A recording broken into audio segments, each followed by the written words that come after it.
All right, Chris, let's talk 21.2. I like this workout. I really do. One of the things that I really want to talk about is the things that other coaches are not referencing here. I mean, everybody's, talking about movements and, looking at efficiencies of the movement and how to warm up so that, you minimize the amount of shoulder issues or back related issues. I really want to dive into what's important with any test. And let's face it, this is a test. And the purpose of a test is for an athlete to better understand their strengths and weaknesses. To always look back on it and say, what could I have done differently in order to create a better performance in the future? What are my strengths and weaknesses? What did I learn about myself? And, I always feel that if a workout doesn't teach the athletes something about themselves, then it was a total waste of their time. And so I think that we should be looking at that perspective, because let's face it, there's a lot of content out there about different strategies and approaches within this workout. But if you ultimately want to become a competitor, then you need to be changing your approach to various tests or various competitions. And that's the difference, is that a competitor, their movement is automated. It's almost instinctual because they have done it so often, and they're able to adapt on the fly. And that, of course, what makes them a tactical competitor versus someone that's so concerned about their movement that they're not even aware of their surroundings. And that's the difference. So the question really is that how do you make that step? And the first thing that, if you look at this workout, if you're an athlete, you have to look and say, you know what? I can finish this within the 20 minutes. You have to look at this workout and you have to assess the total time it's going to take you. Is it a 20-minute workout for you? Or is it a 12-minute workout? The thing is that time is going to dictate the intensity. So imagine if you are doing a 2-minute workout, you're running a lap around the track versus doing 12 minutes of laps around the track, or 20-minute run as fast as you possibly can. If you have a 20-minute run versus a 2-minute run, your strategy is going to be different. It's the intensity selection. Do you pace it at a low intensity, or do you pace it at an extremely high intensity? And that is dependent upon time. And so every one of us in this workout, that's the number one priority, is time, because it defines your strategy, your intensity. The other thing that you have to do is you look at this workout and, you could break it up easily into 5 different parts. But which part in this workout is going to be the part that you feel is going to give you the most trouble, that's sticking round? And what a sticking round is this. So as you're progressing through this workout, your brain is evaluating your level of fatigue, and it's measuring your fatigue against the remaining distance that you have in the workout. And a sticking point is where that doubt creeps into your head, where you say to yourself, I don't think I could hang on to this pace. It's too fast. I have too far to go. That is where the sticking point occurs. And the reason why it's important to establish that is because that sticking point is how you should determine or gauge your level of intensity. So for me in this workout, I am going to encounter that sticking point going into that last round of 50 dumbbell snatches. I'm going to expect that opening 10 repetitions to really be a barrier for me. It's going to be the most difficult mental part and physical part of this workout. It's my sticking point. The reason why knowing this is important is, imagine if I hit my sticking point in the set of 20 dumbbells. It would tell me, after I think about it, I went out way too hot. It's a way for me to gauge whether or not I actually followed through with my strategic plan that I put into place before the workout. So what is happening at that sticking point? Let's talk about that. That is the point where the brain creates doubt on your level of intensity, right? Your amount of pain, your fatigue, and the remaining distance. The reason why that doubt is creeping in is because you now are hovering and making the decision to go faster than your sustainable intensity. Is it time to start taking a risk? Do we want to start pushing the pace and elevating our heart rate into a non-sustainable territory? Essentially, if we don't actually finish in our perceived plan, the muscles will shut down due to going above that maximum sustainable pace. We're taking a risk. And so part of it is that if you underestimate the amount of pain that you are going to be in at that sticking point, or that sticking point occurs way sooner than you thought, you're going to underperform. And so every one of us has to be prepared for where that occurs. And then based on how you feel, do you decide to make a push to the finish line? And that's the key. So in an event like this no doubt, it's an endurance event for anybody. If you finish it in 12 minutes, the fact is that at least 90% of your energy is going to come from your aerobic energy system, the oxygen that you breathe. So in this workout, knowing that it's an aerobic event, knowing that you have to pace it, you come up with your sticking point first. All right, that's where you have to do. And then how much difficulty are you going to be in? This is the point where you're going to make the move to the finish line. Now, in every endurance event that's out there, the fastest portion is always the last portion, the sprint, the kick to the finish. So remember that you must have enough that you can drain all that available energy in that final push to the finish, that point from your sticking round all the way to the end.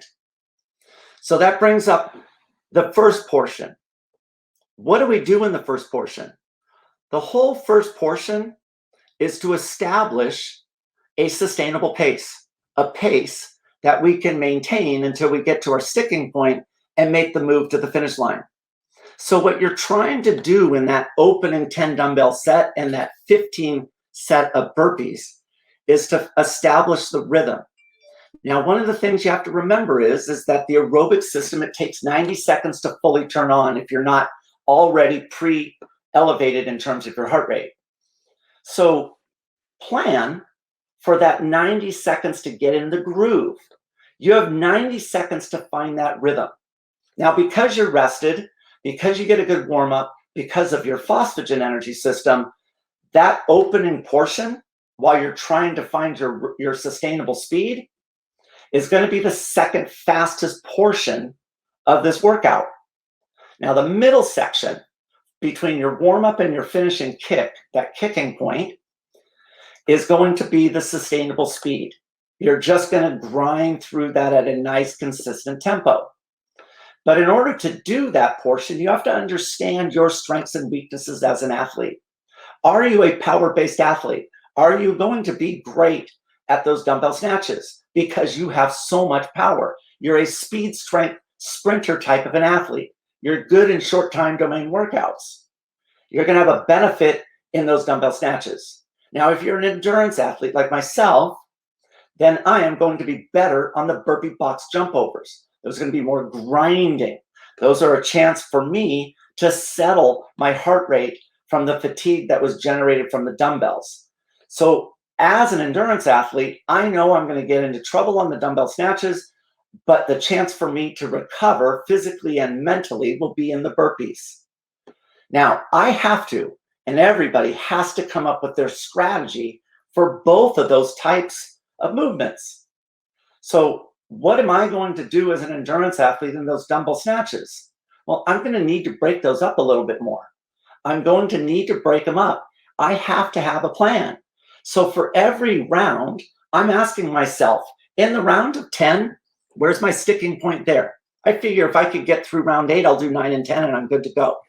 Where am I going to break those up? Am I going to do sets of a 4 and then a 3 and a 3? We need to be planning for that. Most athletes that are recreational, they underperform because they don't have a plan. They don't have a strategy.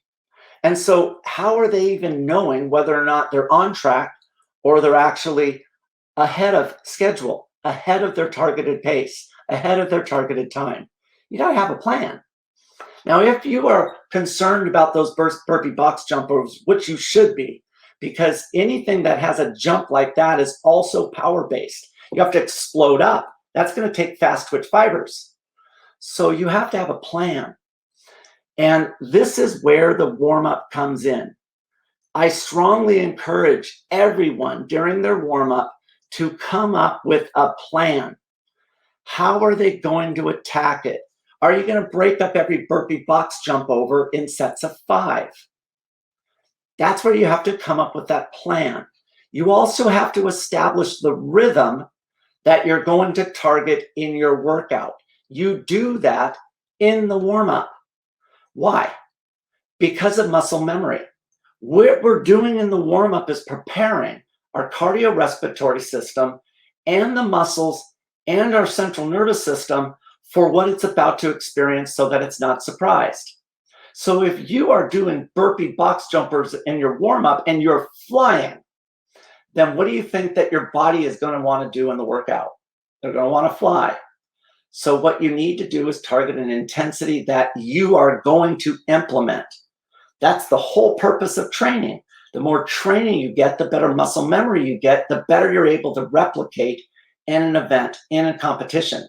All right? That's why we practice, to become efficient at our goals.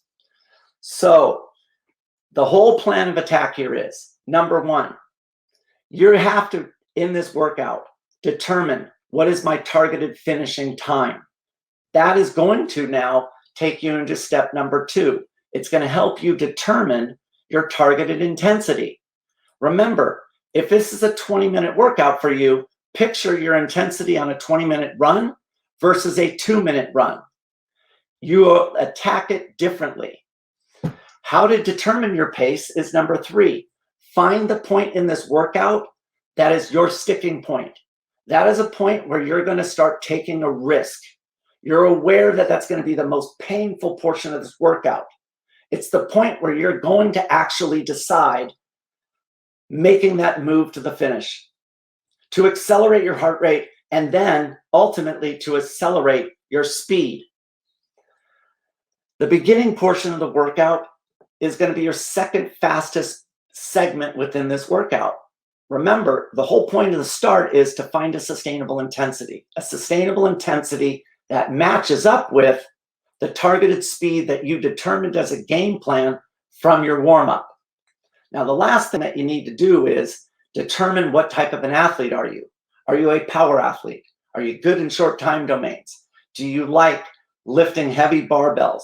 Do you like getting lots of rest when sitting in a chair?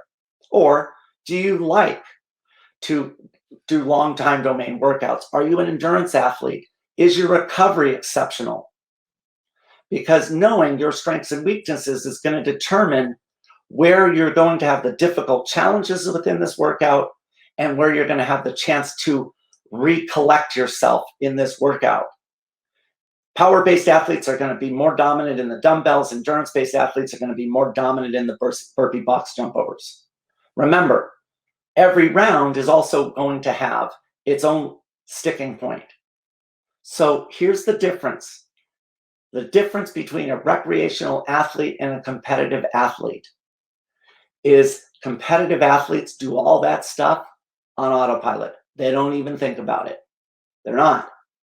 What they're thinking about is what the neighboring athlete is doing. What's the clock showing?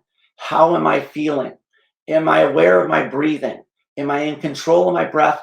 Am I hyperventilating? How's my back doing? You know, they're aware and they're actually thinking of all of these surrounding issues. The competitor is that tactical athlete, and that's what separates them from the recreational novice. So think about this. After you're done, how could you have done a better job? Like I said, there is no point in doing a test, no point in doing a competition unless you're willing to sit back afterwards and reflect and understand where your strengths and weaknesses were. what muscle group, what movement pattern limited my performance. And that will then set the stage for your next event, your next competition, because the more maturity you have on your game plan and your strengths and weaknesses, the better that you will be able to address your training plan in the future, and the better your coach will be able to help you. Remember, coaches, we can't help you unless you know what your strengths and weaknesses are, as well as where you want to go. Once you give us that information, you know what? The rest is easy. So you got to do your part. Use this workout to learn something about yourself and also be able to relay that information to your coach. There it is. Thank you so much. Yep, 21.2. Perfect as always. Guys, from all of us at Aerobic Capacity, have fun, enjoy, and listen to the coach.